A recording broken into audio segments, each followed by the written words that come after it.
SeatGeek is the easiest way to find the best deals on tickets to pretty much any live event. Concerts, sports, theater, comedy, whatever you want. Download the SeatGeek app today and enter promo code SEATS to save $20 on your first purchase.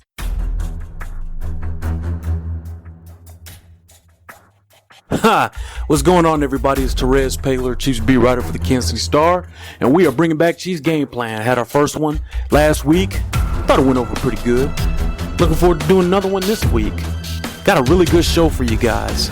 First of all, I was able to get the entire A-team together, which means it was me, Blair Kirkhoff, Vahe Gregorian, Sam Mellinger, and ace photographers Dave Hewlett on Wednesday for a 30-minute roundtable where we talk all things Chiefs, including what we find interesting about the Chargers, some of the Chiefs' bigger surprises. We also answer your questions. You guys had some good questions this week, and I go on a rant about some of the jokes you guys keep making about CJ Spiller. Definitely want to check that out. And then finally, we end the podcast with a great conversation with my main man, Eric D. Williams, who covers the Chargers for ESPN. He's one of the best in the business. Me and him are very similar in that we like X's and O's. So before every Chiefs Chargers game, we get together before the game and talk strategy. This is one of my guys. I think you'll enjoy that. And at the end, I make a prediction about how I think Sunday's game against the Chargers is going to go. So without further ado, here we go. Hope you guys enjoy. Hey everybody, it's Terez Paylor, and I'm with the entire A-team. It's good to have the whole crew back midweek. Very rare that we can get all of us in the mix. It is Blair Kirkhoff, my partner, my man. It is Sam Mellinger, my columnist, my man. It is Vahe Gregorian, our other columnist. My man? Everybody's man. Everybody's man. The right. Man of the people, Vahe Gregorian, everybody. All right. Good to have the group together here. And we support each other. A-team. A-team. Let me tell you something. The A-team is here for each other. This right here. You're here for this. The A-team is here for this. Little inside beat writer humor for you. We always got a little insider beat writer Just a humor. little bit. I think it brings us close to the audience. I think it does. It's good stuff. Hey, this is what we wanted to do, man. We've been meaning to get together for a classic old school pod, a classic old school get together to really kind of break this thing down here, because Chiefs are 2-0, and I think we all maybe expected, to have a nice start. I think, didn't you pick them to go something like? No, no way. I picked them to start 0-1. 0-1, right? Yeah, no. But actually we both did the same. But didn't we have them winning the next 3 or 4 or something? So okay, so they're gonna lose one of those next ones coming up here, because that's how this thing goes. There's gonna be a sneaky one coming, and actually I kind of feel like this game might be a little sneaky, right? Yeah, definitely. But listen, Chiefs are playing the Chargers at StubHub Center, which is not a real NFL stadium. No, it's not. It holds 27,000 people. It's Arena League size, is that it? But only not in. God, it's not even Arena League. That's indoors. Yeah. Right? This Those are is basketball. MLS. Crazy. It's that bad, man. It's crazy. It's crazy. Yeah, so look, man, we got a great show for you today as we break down this game and preview it. We're going to go through our biggest surprises of the season. It could be a player or just an aspect of anything, right? We're going to break that down. We're going to talk briefly about what intrigues us against the Chargers, if anything. I can think of one thing. He wears number 13, and he has a rival who happens to be one of the most combustible Chiefs. I'm sure nothing's going to happen this week. I'll tell you what, he could punt a ball out of the stadium. That ought to be your fine things to watch. Can he get it out of the stadium? Absolutely. Yeah. We're going to do our old man football segment where somebody's going to riff on something, right? And we're going to throw that up to the room. Then we're going to do a reader mail Q&A. So we hope you guys like it, and we hope you guys enjoy. So the first thing we're going to do, we're going to go to the biggest surprises of the season. We're going to start from Blair. We're going to work our way here. Blair, what's your big surprise this year, Blair? Well, what do you got? Everybody who's been playing well for the Chiefs, for the most part, are guys who I think we thought had it in them. Tyreek and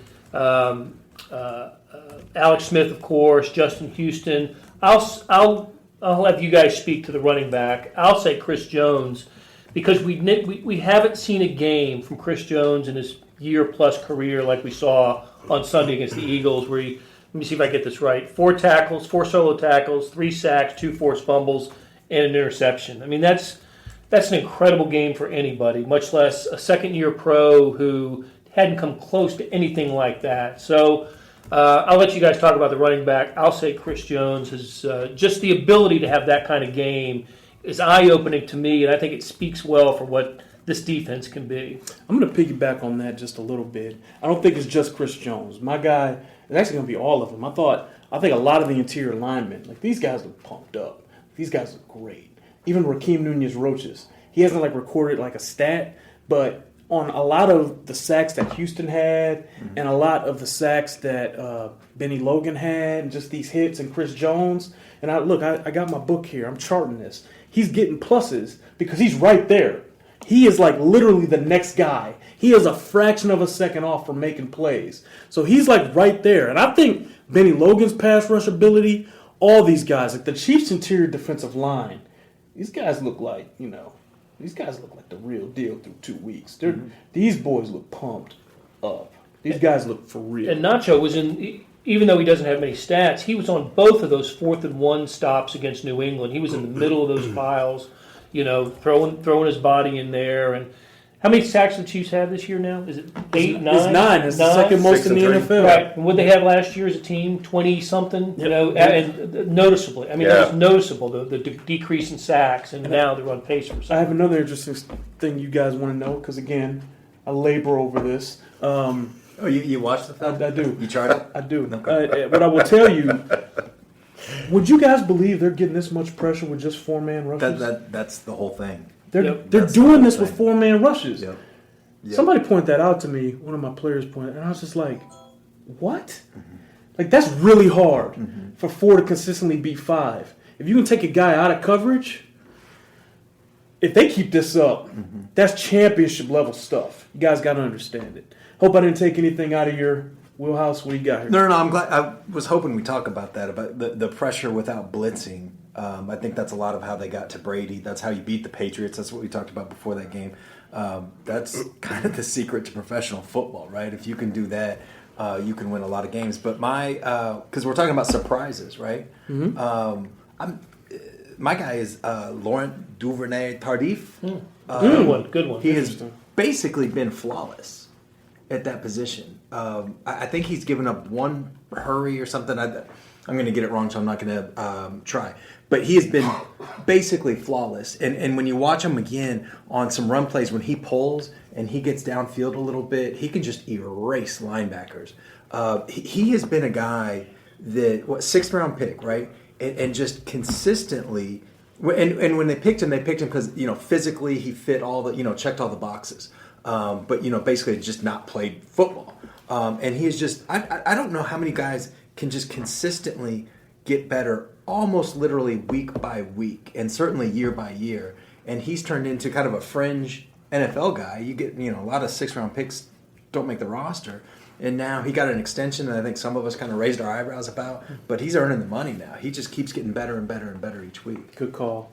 I'll go kind of two-pronged, just real quick kind of kiss to Justin Houston because, did we really know he was going to be back to this?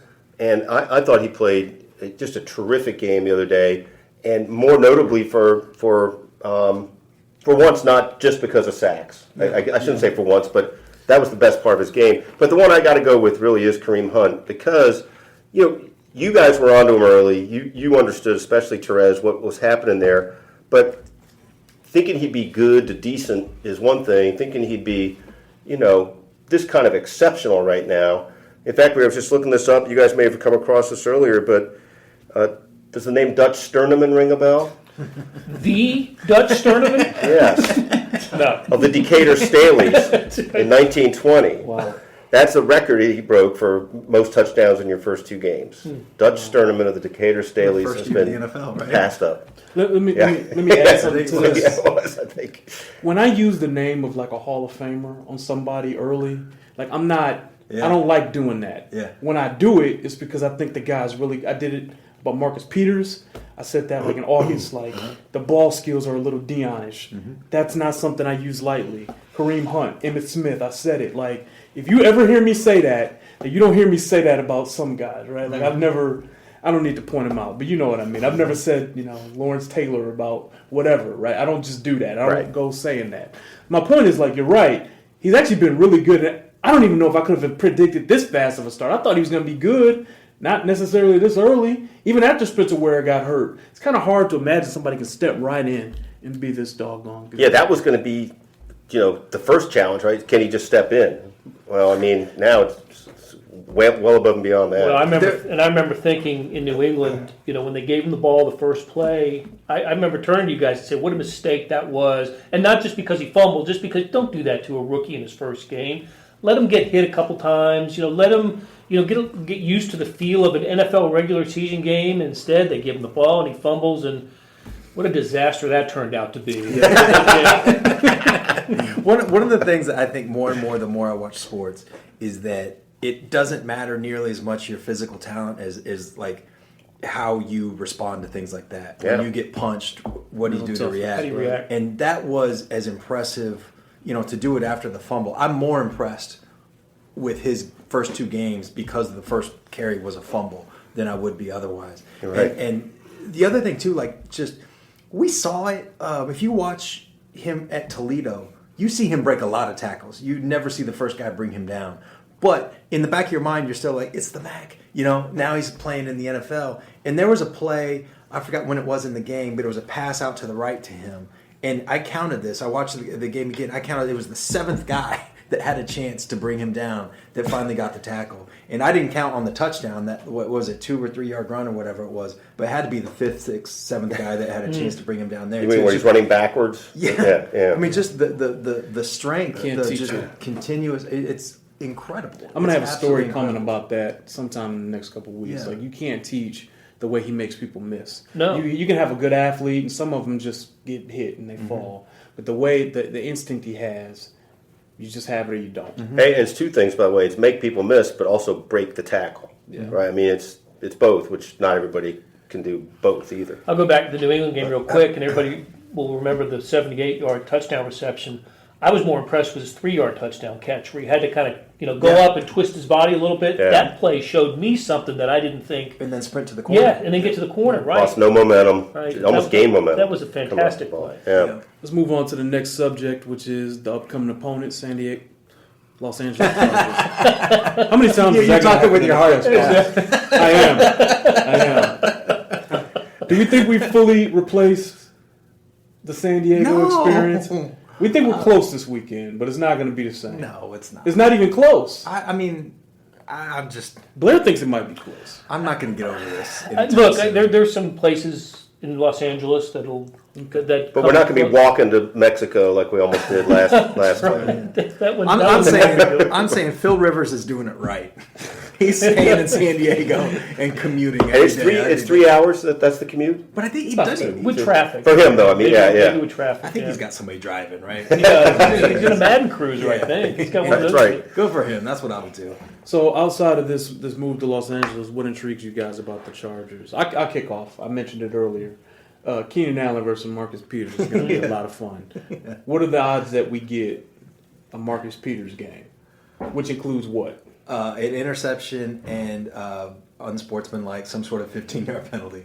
Or a 5-yard penalty now because we know that punting the ball is a 5-yard delay a game.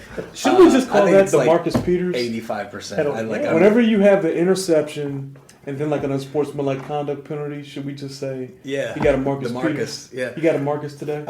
Yeah, I'm in. I expect that to happen. I'll be legitimately surprised if he doesn't have a penalty. I really will. I'd be surprised if we didn't have a pick. Yeah. I think it goes both ways. Yeah, it hasn't come close to one. They didn't throw He's it due. against New England. Right. Oh, he's Right. due. Philly threw out a Philly bit threw out more. Yeah. He almost had the one. Remember, there was like a little dig Oh, in that's the right. middle That's right. field? Almost, yeah. Ooh, I've Almost seen jumped. that one happen before. Remember, we've seen that. You can't really go throwing digs on Marcus Peters and loves he he sees it and he closes. Yeah. Anything else, guys? Well, I think San Diego. So it's not just the big Look, as guy. long as you don't type it, Yeah. it's okay. Yeah. The Chargers. I'll just say. Yeah. The Chargers pass rush is interesting to me, and if how much they can get to Alex Smith, and That's a good point. because I did think that we talked about it during the game. We talked about it after the game against Philadelphia. There was a moment there late in the second quarter where Alex Smith was shook, where he got hit hard and he was shook. And I think that if you're the Chargers, you saw that on tape, and that's what you want to do again. You've got some guys that can do it. What do? Oh, go ahead, Blair. I was going to say they're 0-2, and we know both games were lost when kicker missed field goals at the end. But they lose to the Broncos in the opener at Denver. Look, we saw what Denver did the next week against the Cowboys, and then they lose to Miami, and the Dolphins were a playoff team last year. This is, I think they're a pretty good team. I think this is a pretty good team. A chance to be a 500 type of team. I don't think it's a playoff team. No. But Phillip Rivers, until this little losing streak he's had against the Chiefs, didn't he own the Chiefs? I mean, wasn't he one of those guys that had a great record against the Chiefs until basically Andy Reid got here? This is not like a 3 or 4 win team as long as they're healthy. Like these guys could win 7 or 8 games. Mm-hmm. Hey, what do you think? Is there an impact on the game, a discernible impact on the game, the dimension of the stadium, and the fact that we've seen the Chiefs fans take over in San Diego, but the thought is they're going to take over in Los Angeles too. Does that have any effect on the game? It might. The Chiefs have shown an ability to win in a lot of places, right? So Andy's calling card, right? I think it's going to affect us more than it affects them. I'm going to call that.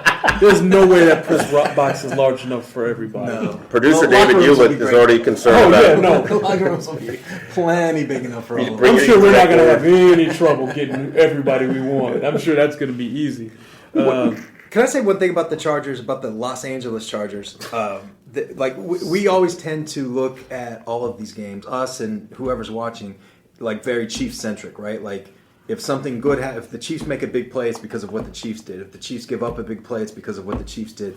But from the Chargers' point of view, I think it's a kind of a dangerous game to be the third opponent when a team has lost those 2 games on a field goal. They know they're better than 0-2.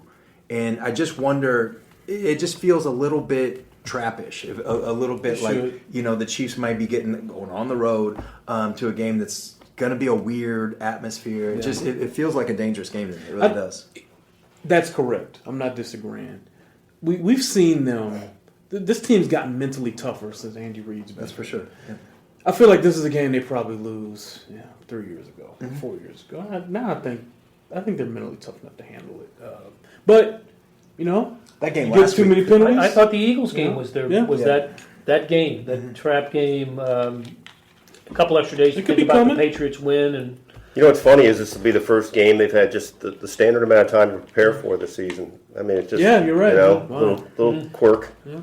All right, old man football segment by Menon. What Menon. Right. Should we let one of our columnists do it, or Blair? I'd like to see the young old man. I don't have one in mind. I know Blair's cranky about something. I'm just trying to put it off. I got something. I'll kick it off. All right. I'll kick it off. How about that? All right.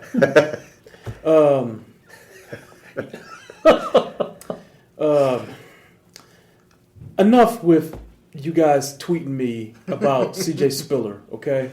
Like, I've had it. Like, clones, I've had it, all right?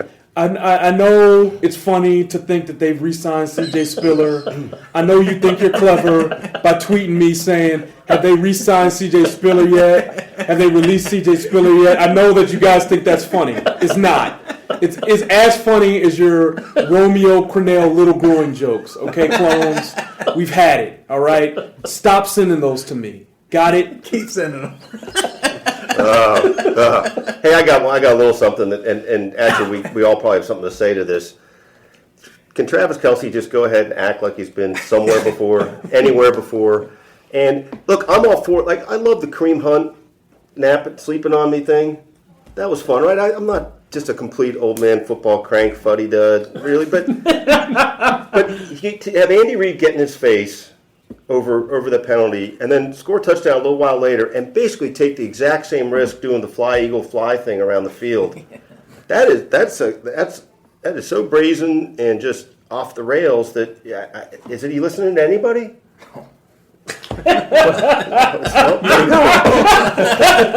He is not. Well, you know who's gone old man football on this topic is one Andy Reid. Yeah.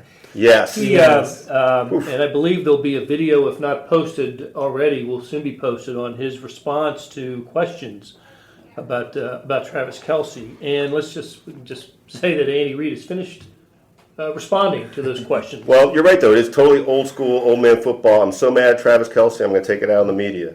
That's how it came off to me. I mean, and yeah, it's. Andy has an established track record of doing that. For the record, he'll protect his guys to the end. But I am telling you, like, he's just not some big old teddy bear that just lets his guys go do whatever they want to go do. Like, this guy's got some teeth, and I think we're getting close to seeing them.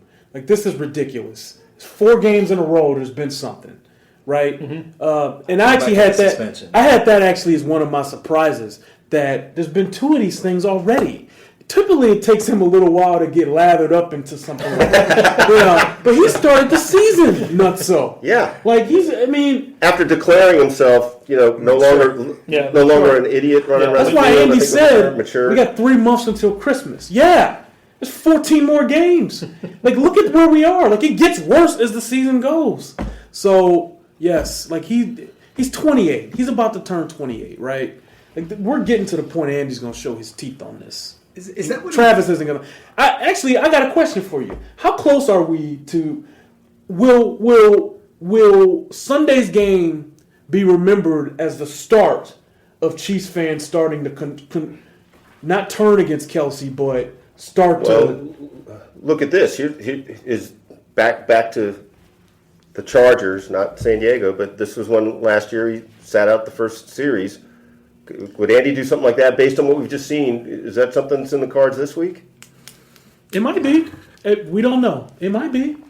Sure. We'll see. Can I say something like that? I think the focus on Andy is misplaced in this. I think that Andy has done. He'll continue to get mean and do all those things, but the only way that this stops is his teammates. Yeah. Yeah. You think Justin Houston needs to say something? Yes. Hey, man, you hurting the team, man. It is getting better, by the way. I think the coach is chill with that, man. Like that's what it is. It's Alex, or it's Justin Houston, or it's Derek Johnson, or one. Does it have to be an offensive player? Does it? It doesn't matter. I don't think so. I don't think so. And because partly I think because this is something that Terez has talked about. That Travis has friends in all corners of that locker room in a way that, like an NFL locker room can be a very segregated place. Not just, black and white or urban and rural and how people grew up, but, offense, defense, and skill position linemen and all those things. And Kelce, I think, is, he's not the only one, but he may be the best example of a guy that has friends and kind of respect in all corners of that locker room, no matter position, no matter background, no matter anything else. So I really do believe this. I think it's got to Eric Berry. I know he's not playing, but maybe somebody like that has to knock some sense into him. No, that's true, and I think I've said that before. Yeah. But Travis is more reachable by Reid than maybe other people that need to be reined in. How about that? Yeah. Okay. Yeah. So I do have an old man football thing real quick. Is it too late? No, go ahead. All right. I have a working theory, and I haven't mentioned this to you. I'm curious what you guys think. But I have a working theory that holding from an offensive lineman is being flagged less and less and this is kind of a conspiracy theory, but partly an NFL desire to protect the quarterback and partly to make up for a lack of practice time and all that stuff, that they know that offensive linemen are at a disadvantage, so they're letting them get away with things that they otherwise wouldn't. Well, except on the potentially game tie-in. Yeah, in playoffs. Games. Playoffs at night. I remember except for that. Everything except that. I've started to notice it this year. I really have started I agree. I actually agree with numbers that. Back that I do agree with that. Yeah. We should look into that. That's a good point. If that does prove to be the case, this is not the game that I grew up loving. If that's what they're doing to compensate for the fact that the linemen have atrocious technique and they don't know how to run block and they don't take good angles and they don't understand pass pro and they get too far out ahead of their feet and they don't get their hands up fast enough. Oh, God. if that's what they got to do, this game is in a lot more trouble than we think. I think college football is producing fewer good offensive linemen. That's a huge part of it. No, that's than true. ever before. That's because nobody's running pro style except Alabama in Michigan. Jimmy. Jimmy got to run his 3 tight end sets, But and that's sad. Like that's legitimately sad. Like again, I did my all juice team. I just punted on the linemen. These offensive linemen were horrible. I had like 1 3rd-round pick, and the rest were like late round guys. These guys were awful. That's bad. Like football, good football is made in the trenches. We got all these pass rushers and guys that get after the quarterback and no one to block them. So, all right. We got reader mail. We're going to answer a few. This is a good question from Greg Hedrick. If Alex keeps this up, is he worthy of a first-round pick? In a trade? Well, what would that team be getting? Would they just be getting the 1 year, or are we talking like they'd restructure? Alex says he wants to play 4 more years. Yeah, so they'd be getting a guy. Ostensibly, you'd be getting your starter. You'd also be getting the mentor to whichever 2nd or 3rd round quarterback you draft. Yeah, or 3rd round quarterback. I think in the right situation, I could see a team. I mean, look, like he's not going to finish with 70 touchdowns and no interceptions or whatever he's on pace for right now, right? But if he's like, what would be a reasonable career best for him? Like, 30 and 7, 32. I think he can get to 30, and then with like 7 picks or something like that. That'd be a hell of a maybe year. 12. That leads the NFL. I mean, that's an NFL leading year. If that's... The interceptions are going to go up because he consistently is down the field now. That's right. That's going to go up. I don't know if I'd give up a first for him. I do think a 2nd rounder is in play. If I'm the Chiefs, I take that. I'm good with that. The problem isn't just the first that you give up. Then you also have to pay that guy. Right. Even if you restructure, no one's it's going to going to give be a first $20 for million. that. They'll give a 2nd.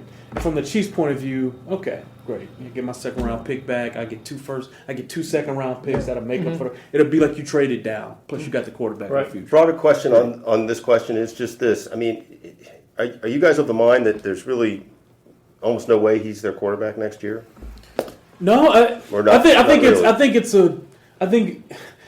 80% Pat's going to be the quarterback. I think it's unlikely. I think it's unlikely, but it's not. Yeah. I mean, if Alex goes out, throws 32 touchdowns this year, he rips it up, and these guys come in and play the Super Bowl, and he doesn't have any other head trauma, right? Yeah. I think, he might come back.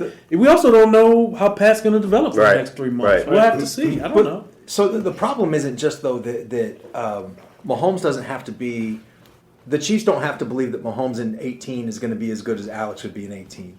The Chiefs have to believe that Mahomes in 18 is going to be as good as Alex in 18 minus $17 million or whatever they'd save. It's 17 in cap space. That's a good point. And, Marcus Peters is going to need to get paid at some point. They've got some other guys, especially if this is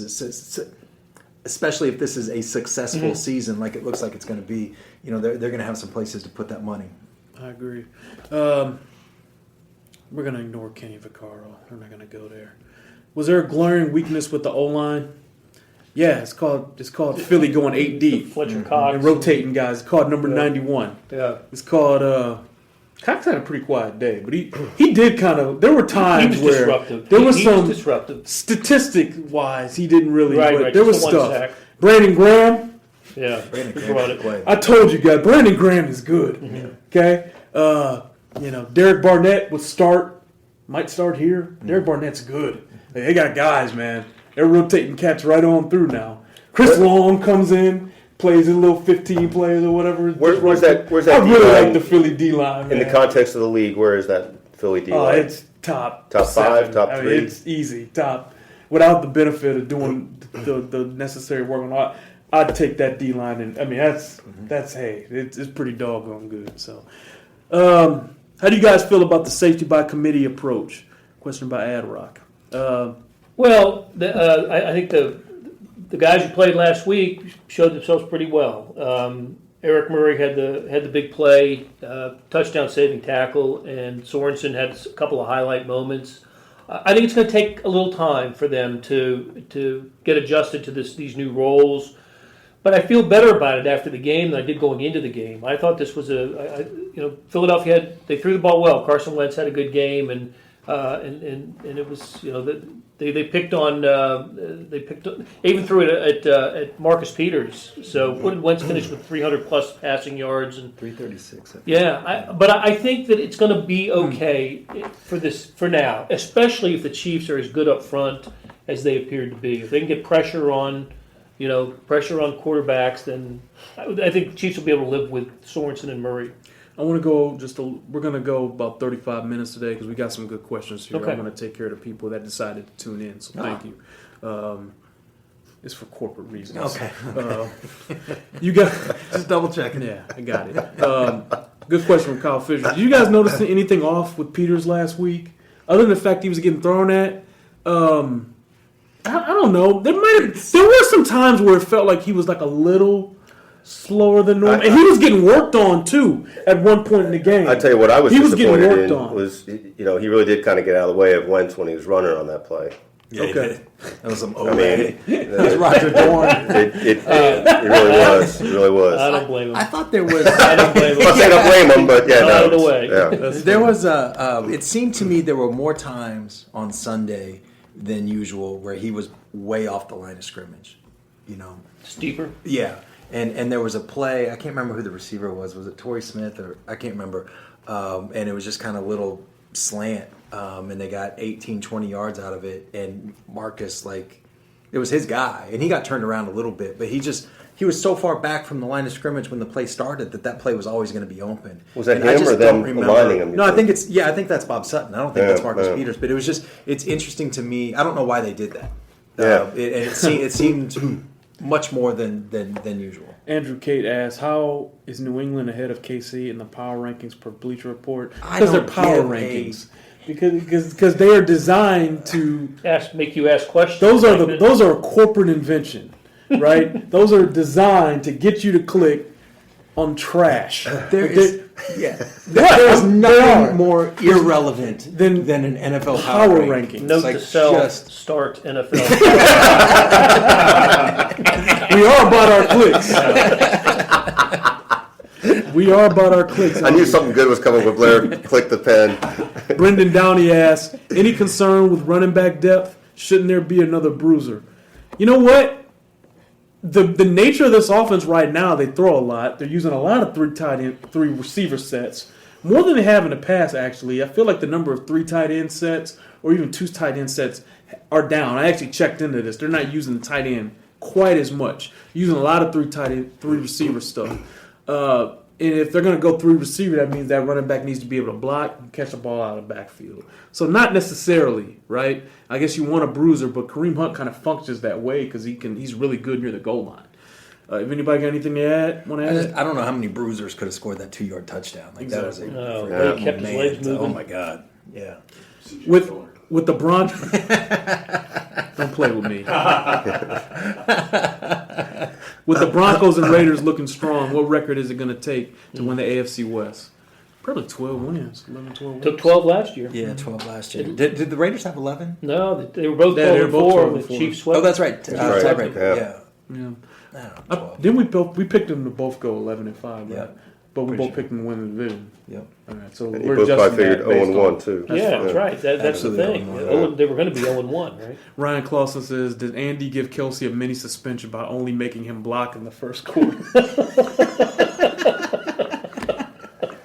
That's pretty good. I like that. That's funny. That's pretty good. Hey, so here's the thing about Kelsey, by the way. Do you think this was just a look to give the Eagles on the last play when he was out there in the end zone?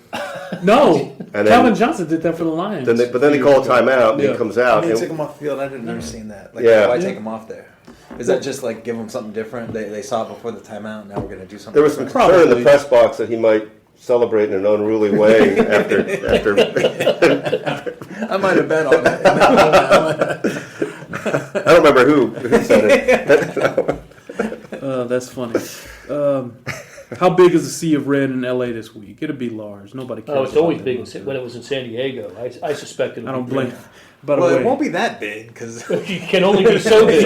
Right. There'll be so many tickets available. I'm pretty sure the press box is as big as this room. yeah. Hope you guys are ready. It's gonna be great. Actually, I hope we're ready for that. So, okay, this has been good. I like the format. Solid, good stuff. Let's run through our predictions real quick. We're gonna start on this side.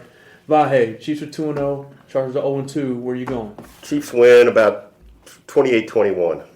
24-23, but I think it's a really dangerous game. I do. I think the Chiefs will win, though. I'm picking the Chiefs as well, 30-24. Chargers miss a field goal at the end. 27-24. Chiefs. All right. So we're going to run down our list of things we need you to do. If you stay to the end of this thing, I see we still got our entire group. We appreciate you, right? If you want to listen again, you can download this on our podcast page. We're going to upload it later. We're going to upload all these to our podcast page, so check those out, right? Rate our podcast, which is Sports Beat KC, on iTunes. Please go ahead and do that. That actually does help us as we try to make all of this worth it corporate-wise, right? Download our Red Zone app so you can read all of our stories. We've never produced more.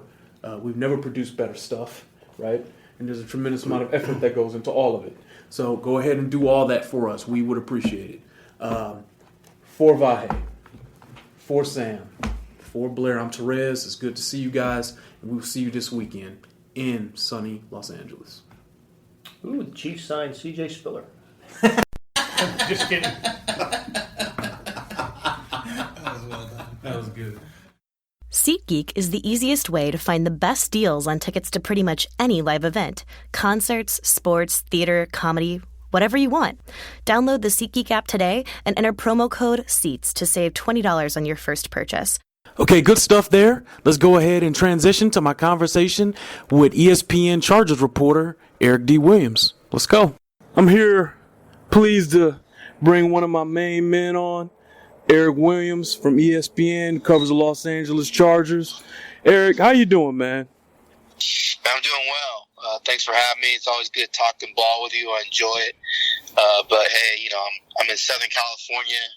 It's 75 degrees, and I got shorts on, so I can't complain. Gotta love that, man. Gotta love that. And I gotta just tell my listeners, man, Eric is one of my favorite beat writers in the business because, like me, you love the X's and O's a little bit, man. You can talk ball. Me and Eric, feels like before every Chiefs game, we kind of huddle up, just kind of break down what's going on. And I'm actually really interested to kind of bring that to you guys here because we have some really good conversations. So without further ado, let's get going. I think first thing I'm kind of interested in, I see the new coach, Anthony Lynn. I see you still have Ken Wisenhunt as the offensive coordinator. Has his hire changed anything about the way the Chargers are running their offense, man? For the most part, no. I mean, Wisenhunt's still calling the plays, and it's basically the same offense they're running under Mike McCoy. The only thing that they've added is, Lynn's specialty is the run game. And so they have more diversity of runs that they're able to throw at teams than maybe they have in the past. But I still think they're most effective when they go up-tempo and they just let Phillip Rivers kind of do his stuff at the line of scrimmage, look at the defense, and just figure out where the weaknesses are. And that's really what they did last week against the Dolphins. They really opened it up second half. And then you just saw Phillip slicing and dicing. So to answer your question, the offense is basically the same as last year and years previous, really. I remember when we were talking when Melvin was a rookie and he just couldn't get going. And we were wondering if he was kind of going to be able to unlock it, right? But he's been great. And he makes people miss. And he's a physical runner. He's got a lot of ability. Does he play like a really big role in this offense now as far as making this thing go? Or is it still really Phillip's show? It's Phillip's show, but I really think like the offense is running at its optimum level when Melvin is running the football effectively and they can be efficient, and defenses can't really key on the pass or the run. And they really haven't got Gordon going yet. They struggled running the football. I think Gordon only had 13 yards against Dolphins last week. And so you saw kind of the extended handoff where they're throwing swing routes, flat routes, just get them out in space so he could at least get some touches because they really had trouble moving the Dolphins' defensive front. But I think for this offense to be effective and for this team to do what I think they can do, which is, win 9 to 10 games, Gordon's going to have to have some chunk plays and get 80 to 100 yards from scrimmage. One guy that's fun to watch is a receiver, Keenan Allen. Marcus Peters is well acquainted with him. That's true. Have those guys, has Allen said anything about Marcus? There may have been some conversations in the locker room about Marcus. there may have been some conversations. I love Keenan because Keenan has so much confidence in his ability, and he believes he can beat anybody lined up on the opposite side of him in terms of cornerbacks. And it's hard to argue with him. I mean, when he's healthy, he's tough to guard because he's big, he's physical, but he's sudden like a smaller guy, which makes him tough to cover in and out of breaks. He's not explosive. He's not a 4-4 guy, but he's fast enough that you still have to kind of respect his deep speed because he can run by you.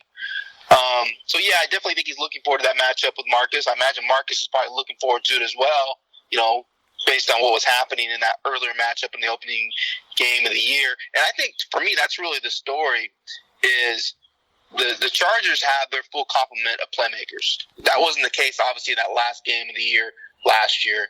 You had Andre Williams as their main running back. And so I'm interested to see if they can kind of pick up where they left off in that opening game where they got up early and then just kind of choked it all away. Right. For sure. I'm really interested in that aspect, too. Just your quick breakdown of the offensive line. They add Slauson. They bring Russell Okung in. Is this offensive line okay now? It feels like it's been a weak spot for years, but are they okay now? Yeah.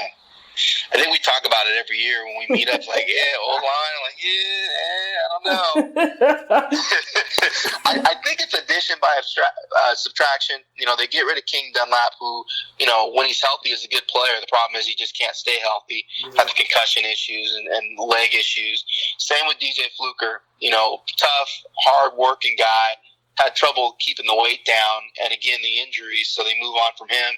And then Orlando Franklin, kind of the same as the other two. Just older guys that are kind of at the back end of their careers that are struggling to stay on the field, and you're always having to manage them during the week. So I think they just kind of said, you know what, let's go younger. Maybe they're not as talented as those other guys, but we know that they're going to be on the field week in and week out, and maybe we can get some consistency going. Bringing in Russell was big, I think. I know some people, look at what he did last year with Denver, struggled a little bit in pass protection.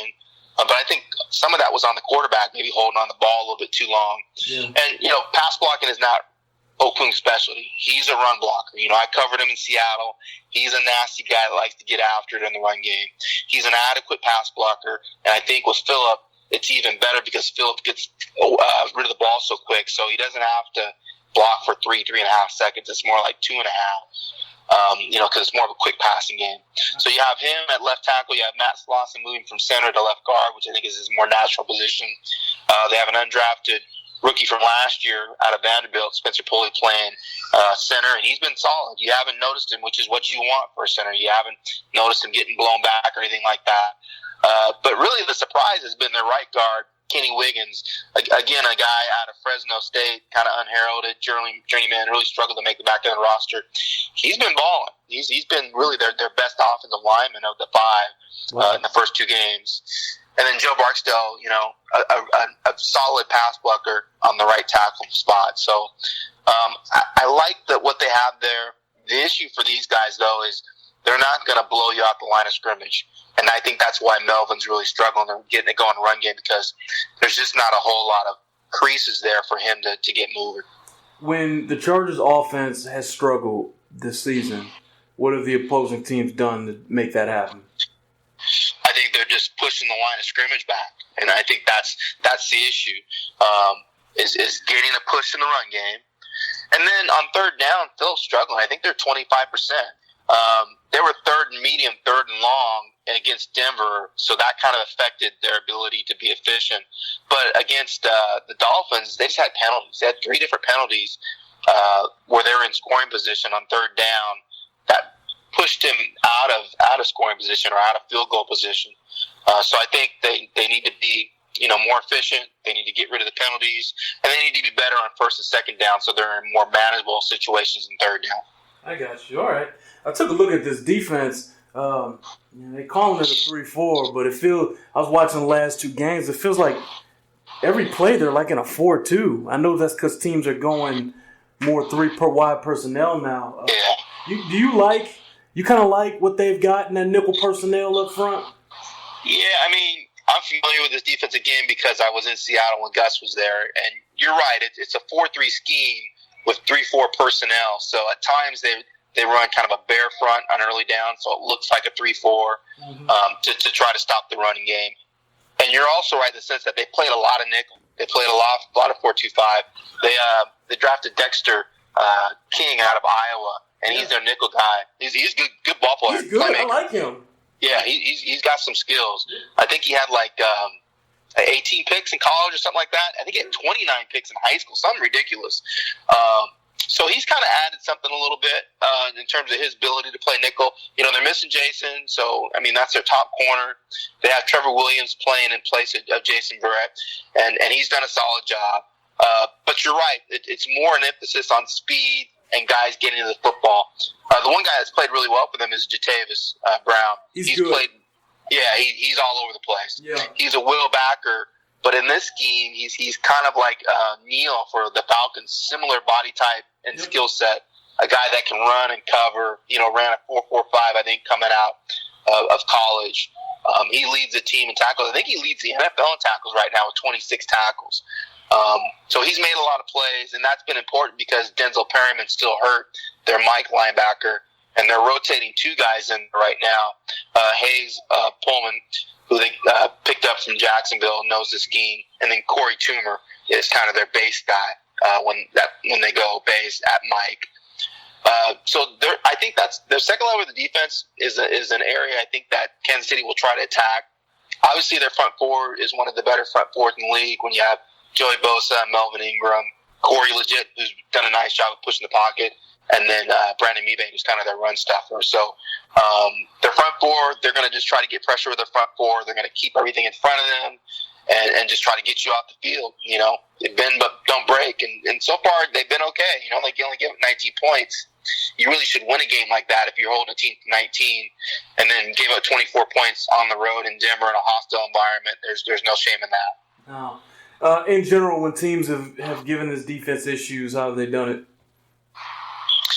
They've done a couple different things. I think they've worked, the middle of the field.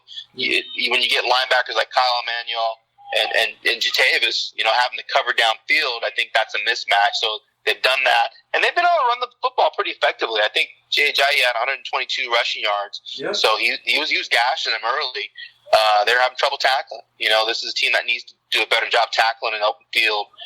So I think run game will be important. That they don't want to. That's not good news because Kareem Hunt's one of the most slippery guys I've ever seen. Yep. So yeah, Kareem's, and not only Kareem, Kansas City has so many playmakers that can make plays from all different types of formations, and it's going to be tough. Oh, Eric, the Chiefs' top three playmakers all excel at run after the catch.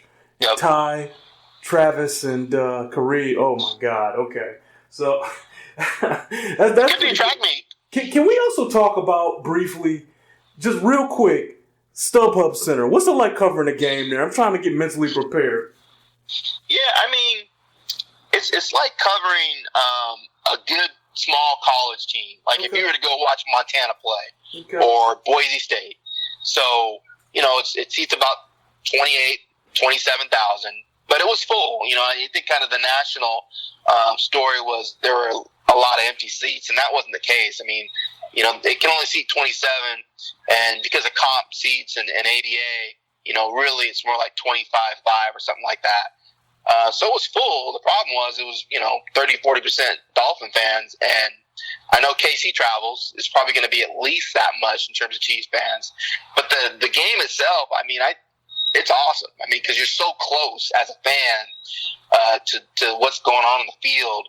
You know, a lot of times when we travel, when we go to different stadiums, we're way up and you can barely see. So in terms of the media, you're on 30, 40-yard line close. You can see what's going on. Okay. It's an open air box, so you can really feel the fans and the noise and that kind of thing. So I like it. I think it's a good environment. I think some fans or some people went thinking that they weren't going to like it, and then you're there and you're like, this is pretty good. Okay. So I like the environment, but, you know, it's LA. I mean, there's so much stuff to do. They weren't really clamoring for the Chargers in Los Angeles. So you got to put some W's out there if you want to get any kind of attention. I hear you. You think the Chargers got a pretty good chance to win this game, or at least a chance? Are you giving them a chance? Yeah, I give them a puncher's chance just because of their offense, because they can score points. And I think the defense, again, with that bend but don't break philosophy, they're going to hold the Chiefs to field goals at times, and they're going to try to turn them over, too. You know, that's another staple of Gus Bradley's defense is forcing turnovers, although Alex is playing out of his mind right now when you watch the things that you're doing. I looked at his numbers, and I watched the Patriots game. I was like, wow, this looks like a different dude. Very confident. He's taking chances. You know, Alex didn't take chances at all. He's slinging it all over the place. I know, he's going downfield. Alex Gunslinger. He's letting it run. It's different dude. So if that's the guy that shows up, step up. Could be a long day for the Chargers. But, you know, you've seen these matchups. They're always close. They always go back and forth. They know each other so well that I think it's hard for, you know, both teams to kind of game plan and get an idea of what they're going to face on game day. So I expect a close game. I'm picking right now the Chiefs 30-27. I think it's going to be a high-scoring game. But I wouldn't be surprised if Chargers come out on top because I think they're the more desperate team being 0-2 right now. Okay. Guys, I got to tell you, you know, Eric is one of the better followers in the NFL as far as just knowing his team, man. So if you're a Chiefs fan who wants to know about everything happening in the AFC West, this has got to follow for the Chargers, man. Guaranteed. Eric, can you tell the people how they can find your stuff, man? Okay, say that again. You're cutting in and out. Yeah, can you tell the people how to find your stuff, man? Yeah, you can find my stuff at the ESPN NFL Nation blog, Chargers, and then you can also hit me up on Twitter at Eric_D_Williams. Sorry about the underscores. A lot of Eric Williams running around. Guys, make sure you do it, man. Tremendous follower, tremendous beat writer, one of the best guys in the business. So, Eric, looking forward to seeing you this weekend, man. Thanks for giving me your time, man. We all really appreciate it. Cool. Looking forward to seeing you as well. Safe travels, Trez. All right. See you, man. All right, so I'm actually going to agree here with Eric. I think the Chiefs are going to win 30-24. I think it's probably going to be a little closer than you guys expect, but I do think the Chiefs will win. They're the better team. They're used to playing on the road in potential trap games. I do think it's going to be a very Chiefs-friendly crowd, and I think that's going to help. So hope you guys enjoyed it. We'll talk to you guys later. Peace.